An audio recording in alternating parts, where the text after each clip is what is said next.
नमस्कार, मैं डॉक्टर सीमा चौधरी, सहायक प्राध्यापक, मारवाड़ी महाविद्यालय रांची। एक बार फिर से उपस्थित हूँ एक नए विषय के साथ और आज का विषय है भाषा और बोली में अंतर। समाज में रहते हुए प्रत्येक मनुष्य विचार विनिमय के लिए भाषा का प्रयोग करता है।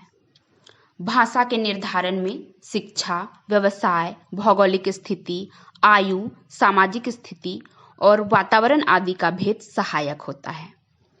प्रत्येक व्यक्ति की भाषा बोली होती है और एक व्यक्ति की बोली सदा एक सी नहीं होती। एक व्यक्ति की बोली अपने परिवार में कुछ, मित्रों में कुछ, व्यवसाय क्षेत्र में कुछ तथा कार्यालय में कुछ और होती है। परिस्थिति भेद से व्यक्ति की बोली में अंतर आ जाता है, परंतु उसमें पर्याप्त साम्य भी मिलता है। इसी प्रकार का साम्य अनेक निकटतम व्यक्तियों की बोलियों में होता है और साम्य के आधार पर ही उपबोली सामूहिक रूप का नाम है।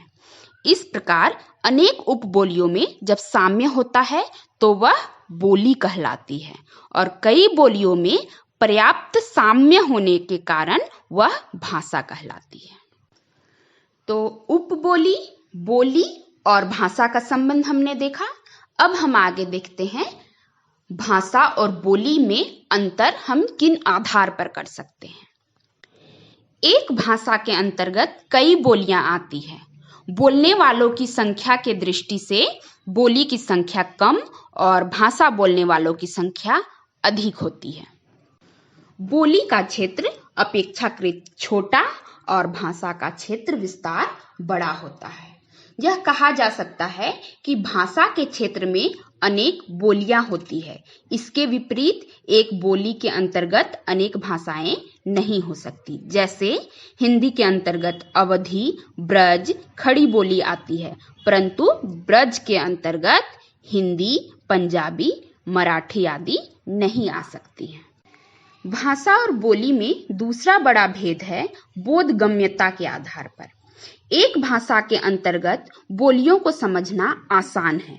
उदाहरण के लिए अवधी बोलने वाला खड़ी बोली के मैं जाता हूं को आसानी से समझ लेगा, परंतु यह आवश्यक नहीं कि एक भाषा को जानने वाला दूसरी भाषा को समझ ही लेगा। जैसे हिंदी जानने वाले के लिए यह आवश्यक नहीं कि अंग्रेजी के आई गो का अर्थ वह समझ लेगा। इस प्रकार खड़ी बोली और अवधी हिंदी की दो बोलियां कहलाएगी, परंतु हिंदी और अंग्रेजी दो भाषाएं होंगी। तीसरा अंतर हम देखते हैं प्रयोग के आधार पर। बोली का प्रयोग दैनिक व्यवहार के लिए होता है, जबकि भाषा का प्रयोग साहित्य, शासन और शिक्षा आदि के लिए होता है। परंतु यदि हम सूक्ष्मता से विचार करें तो यह बात ग्राह्य नहीं होगी, क्योंकि हिंदी की ही बोलियों में अत्यंत उत्कृष्ट कोटि की रचनाएं हुई है। जैसे सूर के ब्रज में रचे पद और तुलसीदास का अवधी में रचा गया रामचरितमानस किसी अत्यंत उत्कृष्ट एवं परिनिष्ठित भाषा की कृतियों को पीछे धकेलने में समर्थ प्रतीत होते हैं। वास्तव में यह विभाजक रेखा खींची अवश्य जाती है, किंतु बोली और भाषा में बहुत बड़ा और मौलिक अंतर नहीं है।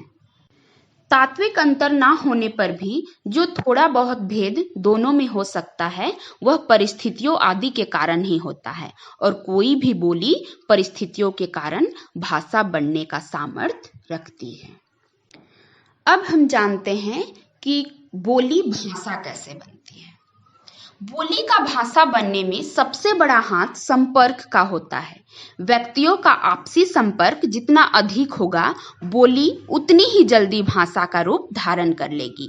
संपर्क बने रहने से भाषा का भेद ही नहीं मिटता, उसकी रुक्षता भी मिट जाती है। संपर्क कम होने या ना होने की स्थिति में बोलियां ही बनी रहती है। उनका विकास या भाषा बनना असंभव ही रहता है। अतः संपर्क के सहायक कारण ही बोली से भाषा बनने का महत्व प्राप्त करने के कारण है। भाषा का अपना मानक रूप होता है और प्रायः उसकी अपनी लिपि होती है, जबकि बोली के साथ ऐसा नहीं होता। भाषा बोली की तुलना में अधिक प्रतिष्ठित होती है। अतः औपचारिक परिस्थितियों में प्रायः हम भाषा का ही उपयोग करते हैं। बोलियों के संगठन से भाषा बनती है और भाषा के विघटन से बोलियां बनती है। तो इस प्रकार हम देखते हैं कि भाषा और बोली में तात्विक अंतर कौन से है, कैसे उपबोली से बोली तथा बोली से भाषा की उत्पत्ति हुई। धन्यवाद।